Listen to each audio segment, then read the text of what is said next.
ایک فرد دوسرے سے معاہدہ کرتا ہے وہ بھی اس کے اندر شامل ہے، ایک قوم دوسری قوم سے معاہدہ کرتی ہے وہ بھی اس میں شامل ہے، ایک ملک دوسرے ملک سے معاہدہ کرتا ہے یہ بھی اس میں شامل ہے۔ یہ سارے کے سارے وعدے، یہ ان العہد کان مسئولا، چاہے آپ نے کسی کافر سے بھی وعدہ کیا ہو، یعنی جس سے وعدہ کیا ہے وہ چاہے کافر ہے، چاہے وہ منافق ہے، چاہے وہ مومن ہے، وہ کسی قوم سے تعلق رکھتا ہو، اگر آپ نے وعدہ کیا ہے تو وعدے کی پابندی، کسی کا کفر، کسی کا نفاق، کسی کے کا گناہ، وہ آپ کو وعدے کی پابندی نہ کرنے کا جواز نہیں بن سکتا، وعدے کی خلاف ورزی کا جواز نہیں بن سکتا۔ آپ کو بہرحال وعدے کی پابندی کرنی ہے۔ ہاں البتہ کوئی اور بددیانتی پر اتر آئے تو وہ اور بات ہے، اس کے لیے قرآن نے کہا ہے کہ اگر آپ کو یہ ڈر ہو کہ وہ خیانت کریں گے اور بار بار آپ معاہدہ کرتے ہیں اور وہ خیانت کرتے ہیں، ہر دفعہ توڑ دیتے ہیں، تو فَمْبِدْ إِلَيْهِمْ عَلَىٰ سِوَائٍ، تو پھر یہ معاہدہ آپ ان کے اوپر منہ پر دے مارو، برابری کی سطح پر ان کو کہہ دو کہ ہمارا کوئی معاہدہ نہیں ہے اس لیے کہ تم خیانت کرتے ہو، یہ تو اور بات ہے۔ لہٰذا ایک دوسرے کے ساتھ کیے ہوئے سارے معاہدے اس میں شامل ہیں۔ اس کے علاوہ وہ جو عہد الست ہے، یعنی جو ابتدائی آفرینش ساری جتنی بھی مخلوق ہے سب نے اور ساری عالم انسانیت نے، عالم ارواح میں اللہ سے وعدہ کیا تھا، جو اللہ تعالیٰ نے سورہ اعراف کے اندر فرمایا ہے کہ میں نے سب سے پوچھا تھا الست بربکم، کیا میں تمہارا رب نہیں ہوں؟ قالوا بلا، سب نے کہا تھا ہاں تو ہی ہمارے رب ہے، کیوں نہیں، تو ہمارا رب ہے۔ یعنی ہم سب نے، کس نے کہا تھا؟ ہم سب نے کہا تھا، لیکن ہمیں یاد نہیں ہے، گویا اللہ نے ہماری فطرت میں رکھ دیا ہے۔ وہ فطرت میں وعدہ کیا؟ عبد کا عبدیت رب پورا کرنے کا، کہ ہم اللہ کے رب العالمین کے غلام ہیں، وہ وعدہ پورا کرنا،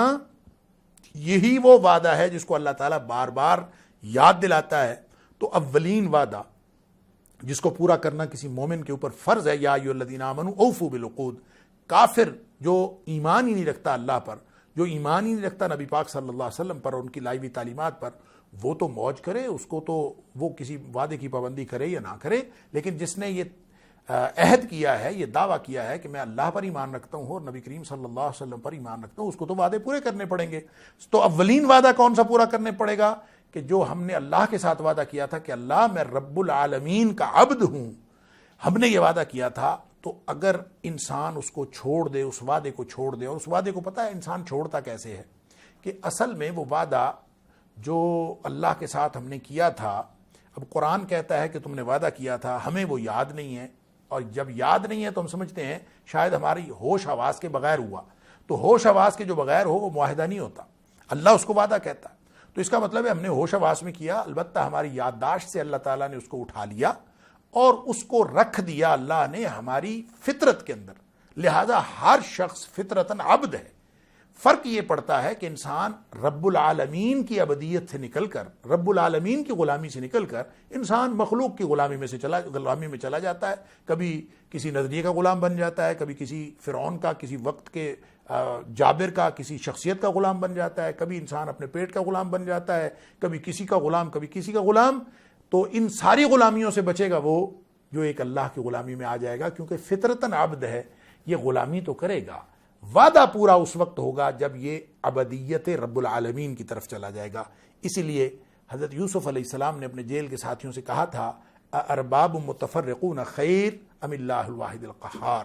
کیا یہ اتنے سارے جو مخلوق میں سے تم نے رب بنائے ہوئے ہیں وہ بہتر ہیں جن کے پاس کوئی فائدہ نقصان پہنچانے کی طاقت نہیں ہے، کیا وہ بہتر ہیں